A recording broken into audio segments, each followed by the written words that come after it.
আল্লাহর কাছে এত করে চাইলাম, আল্লাহ আমাকে দিল না। কিন্তু একবারও নিজেকে প্রশ্ন বলি নাই, করি নাই যে কতবার হাইয়া আলাস সালাহ বলে আল্লাহ তো আমাকে ডেকেছেন, আমি আল্লাহর ডাকে সাড়াও দিই নাই। জীবনের 1000 বার চলে গিয়েছে হাইয়া আলাস সালাহ শুনেছি, কিন্তু সাড়া দিতে পারি নাই। কতবার আল্লাহ পাক বলেছে বান্দা আমাকে ডাক, আমি তো ডাকিনি। বান্দা এটা কর, আমি তো করিনি।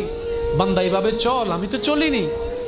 এইরকম 1000টা আদেশ অমান্য করার পরও যেই রব দয়া বন্ধ করে নেই, রিজিক বন্ধ করে নেই, রহমত বন্ধ করে নেই, তিনি আমাদের রহমানুর রহিম। সুবহানাল্লাহ।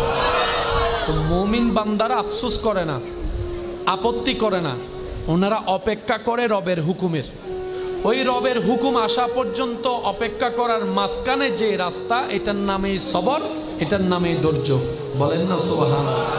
ওনারা সবরের রাস্তা দিয়ে যায়, শুকরের মাধ্যমে নিয়ামত নিয়ে আসে। সেজন্য আল্লাহ তাআলার প্রিয় বান্দা যারা হয়েছেন, হবেন, সবাইকে কষ্টের ভিতরে যেতে হয়। এটাই বিধান, এটাই নিয়ম। এখান থেকে বাঁচার কোনো সুযোগ